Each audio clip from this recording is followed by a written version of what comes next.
Buenos días, queridos y queridas estudiantes de octavo básico. Vamos a comenzar con la ficha número 14 de nuevo contenido, la cual tratará sobre la propagación del pensamiento ilustrado, es decir, como la expansión del pensamiento ilustrado y sus efectos en la independencia de los Estados Unidos y la Revolución Francesa. Les habla la profesora Marlene Ríos. Esta cápsula está dirigida especialmente a octavo básico y el objetivo de la clase es poder analizar los efectos del pensamiento ilustrado en el ideario de la independencia de los Estados Unidos y la Revolución Francesa a través del análisis de documentos históricos y dentro de un espacio de respeto. Esta cápsula está para el 2 al 6 de noviembre, que corresponde a la semana 23 de trabajo pedagógico. Y como muestran las imágenes de esta primera diapositiva, vamos a ir viendo que este pensamiento ilustrado va a derivar en procesos tan importantes como la independencia de los Estados Unidos, la Revolución Francesa y posteriormente los procesos de independencia en América. No olvides tener a mano todos los materiales que necesites, cuaderno, lápiz, para poder ir tomando apuntes sobre este nuevo contenido. Ahora bien, el pensamiento ilustrado y su relación con el absolutismo. Debemos comprender, en primer lugar, que el pensamiento ilustrado es un pensamiento que surge en oposición, en contra a los sistemas absolutistas que existían en Europa durante el siglo XVIII. El absolutismo es un sistema de gobierno propio de los estados europeos del siglo XVIII, fruto del aumento del poder que obtuvieron las monarquías autoritarias. ¿Cómo se caracteriza este absolutismo? Se caracteriza en que un monarca, también conocido como rey, acapara todos los poderes del Estado, el ejecutivo, el legislativo y el judicial en sus manos. Versus ya el movimiento de la Ilustración que se opone a este modelo autoritario absoluto de las monarquías. El movimiento de la Ilustración nace con el fin de producir un cambio de mentalidad basado en la razón que posee cada uno de los seres humanos y que cuestiona los valores y la sociedad tradicional, esta sociedad a la cual defendía la monarquía. Busca establecer principios de libertad de las personas, igualdad ante la ley y la creación de un contrato social. Ahora bien, este movimiento de la Ilustración tiene ciertos principios que son básicos y claros. El de la libertad, el de la igualdad, el de la división de los poderes del Estado, el de la soberanía nacional, el del contrato social, organización en clases y fe en el progreso.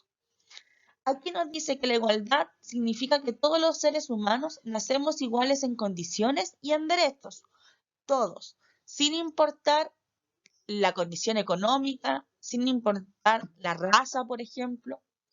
También nos dice que esta división de los poderes del Estado deben haber tres poderes que sean separados para que así no se generen los abusos de poder que existen en los regímenes monárquicos.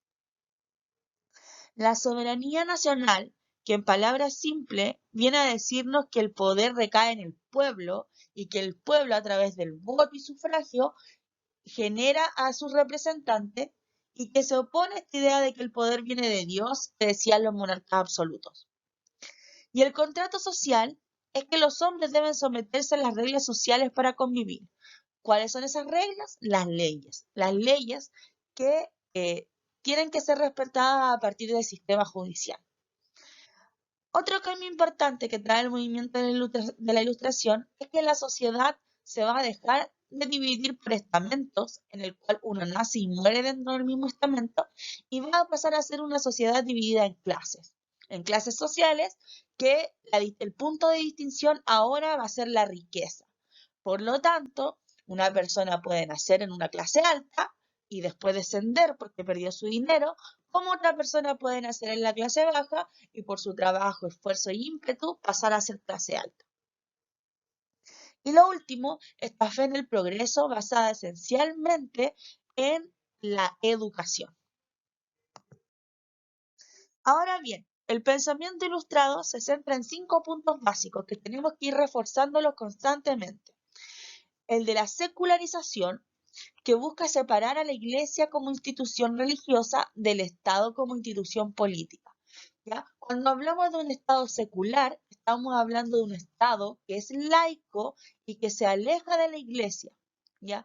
Porque para nosotros eso es lógico hoy en día, pero antes, en el siglo XIX, los estados eran estados que también participaba directamente la Iglesia.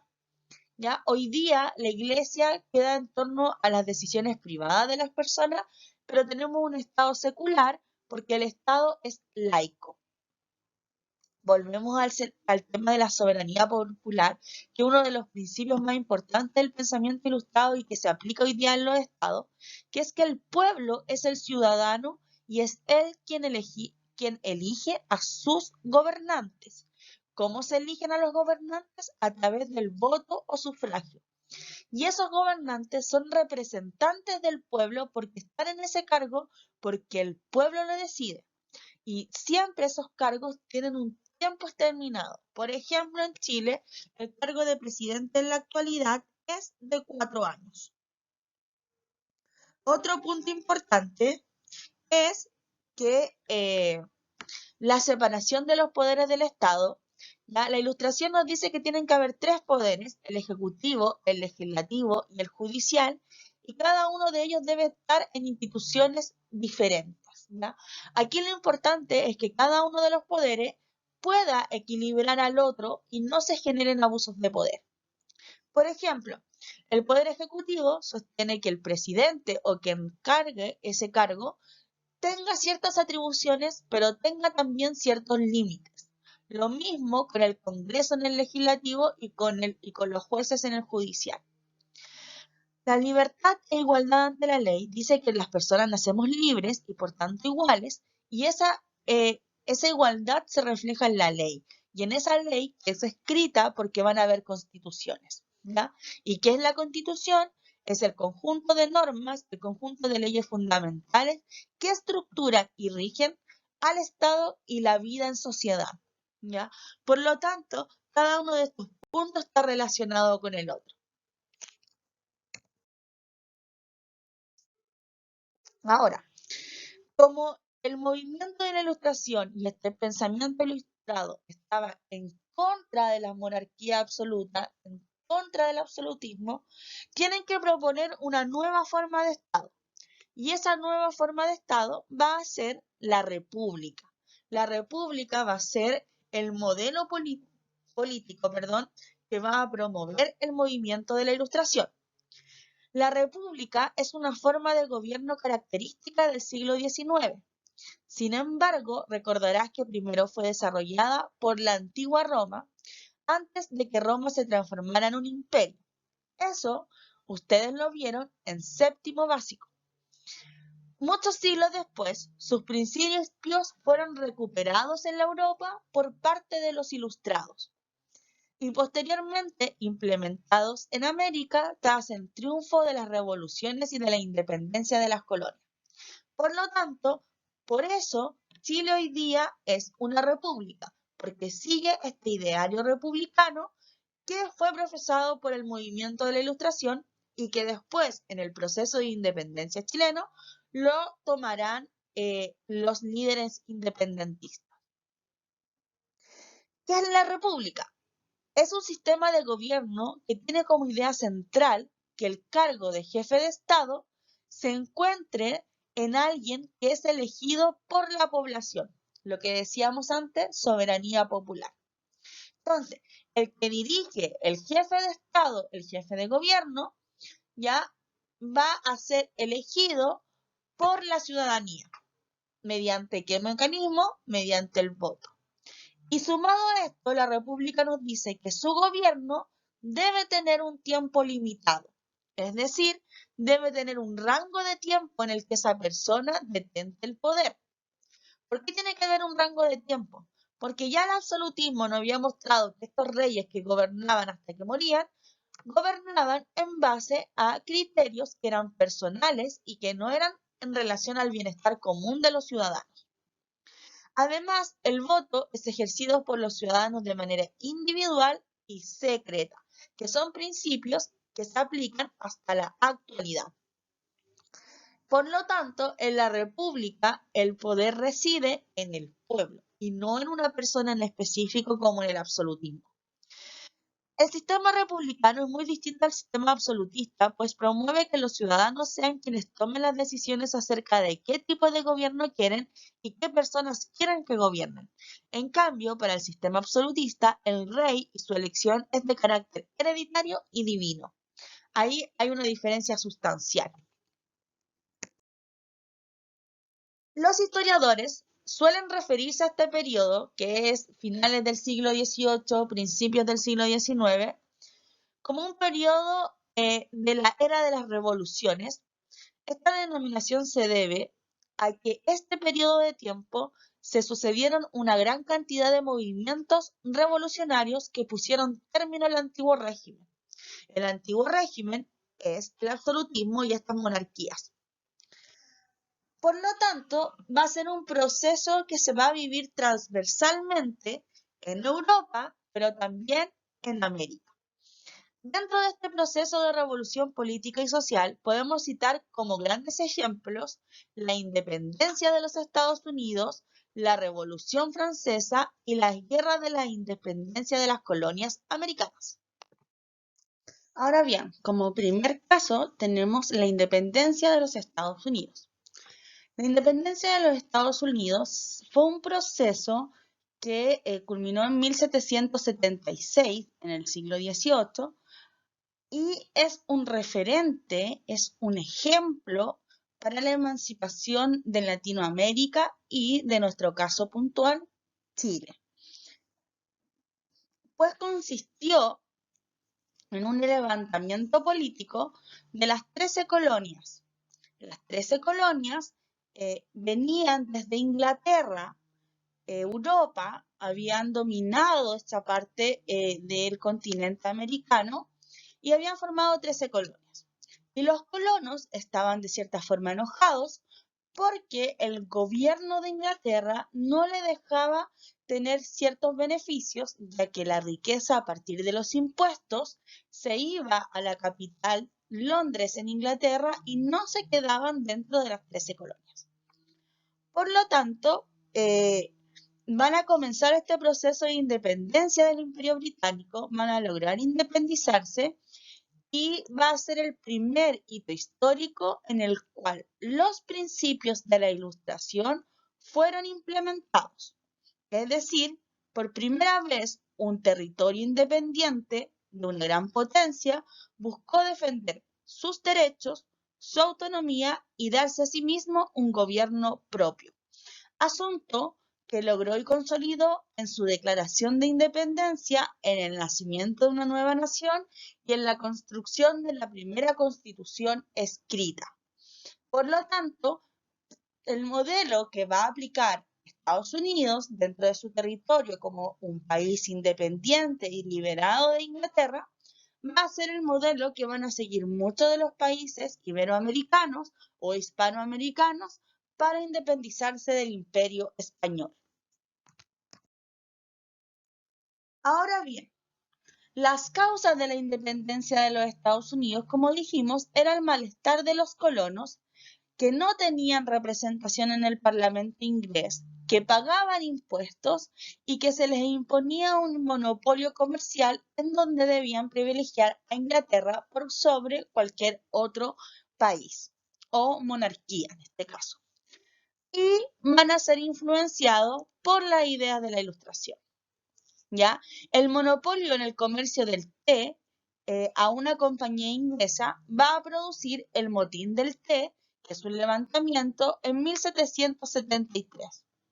Luego, ese motín va a desarrollar el ímpetu de este país de poder querer ser un país libre para obtener los beneficios que ellos quieren.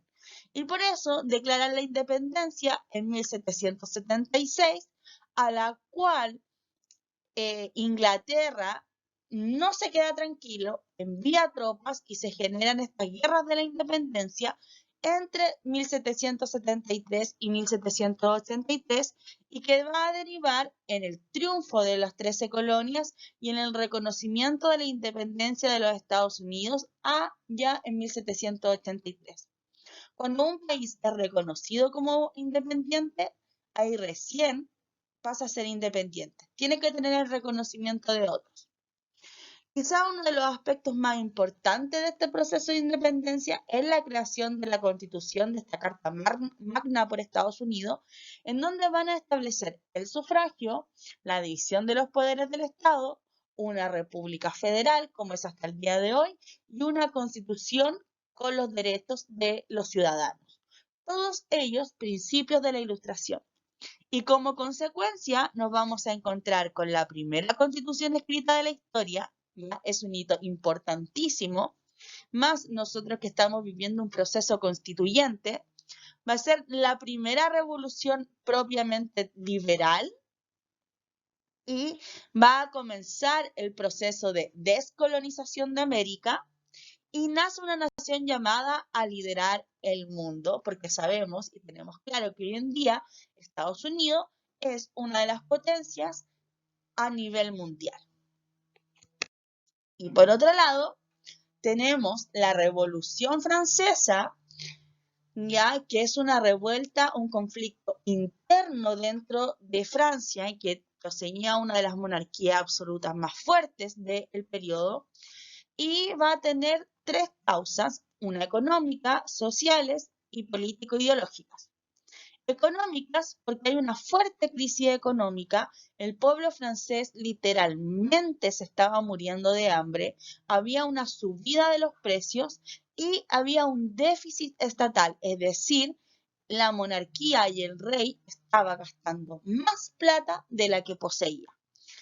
Esto significó un problema, ya que el rey seguía viviendo con todos sus privilegios y riquezas versus el grueso de la población que estaba muriendo de hambre. Cuando hay hambre en el pueblo, siempre va a haber conflicto social. Y por eso hay una oposición de los privilegiados a la reforma fiscal, porque el rey veía que a lo mejor cobrándole impuestos a la nobleza y al clero iban a mejorar las condiciones económicas. Sin embargo, estos sectores privilegiados que nunca habían pagado querían seguir no pagando. Hay un deseo de la burguesía de acceder al poder. Recordemos que son los burgueses los que van a liberar estos movimientos liberales y que van a propagar estas ideas ilustradas. Y hay clases populares como fuerza de choque, enfrentamiento, que no perdían nada con enfrentarse al poder monárquico, ya que no tenían nada.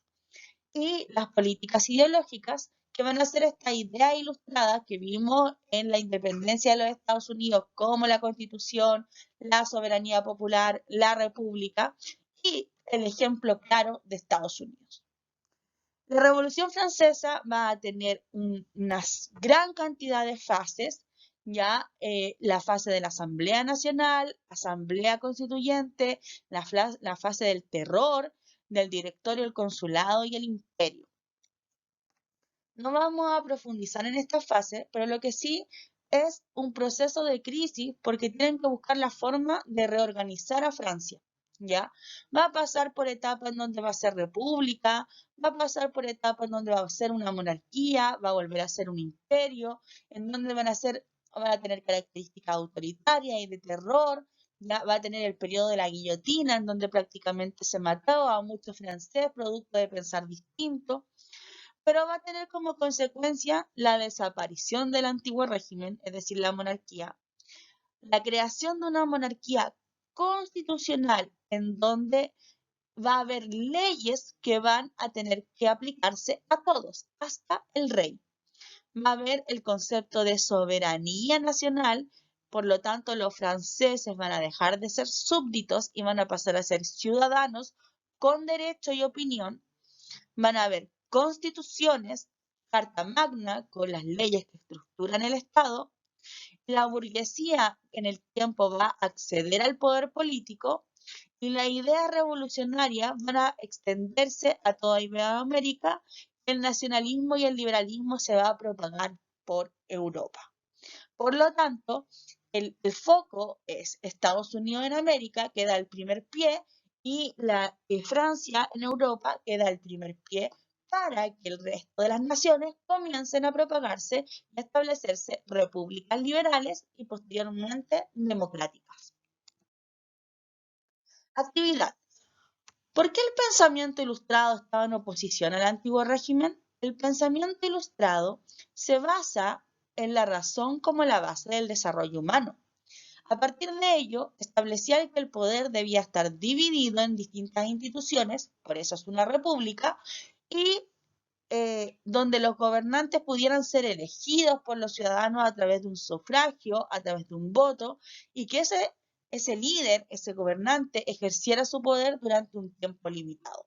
La idea es que las personas roten en el poder y no comiencen a apoderarse de ese poder siempre.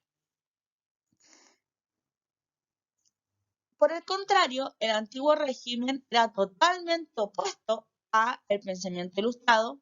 El poder recaía en una sola persona, en este caso el rey, el cual asumía ese poder de forma hereditaria por ser hijo del rey anterior y también porque venía de un orden divino, ya que Dios eligió a esa dinastía para que gobernara.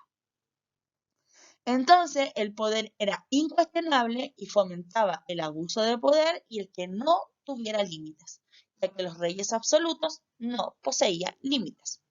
En síntesis, el pensamiento ilustrado busca que las leyes y el Estado vele por el beneficio de todos, en cambio, el absolutismo se centra en el beneficio a la corona y al rey. La pregunta número 2 va a estar dirigida a que ustedes, a partir de lo trabajado, busquen dos imágenes, una de la Revolución Francesa y otra de la independencia de los Estados Unidos, y como fuentes históricas, ustedes expongan una síntesis de qué expresa esa imagen del proceso revolucionario y del pensamiento ilustrado. Espero que se encuentren muy bien y nos vemos en una próxima cápsula de historia. Adiós.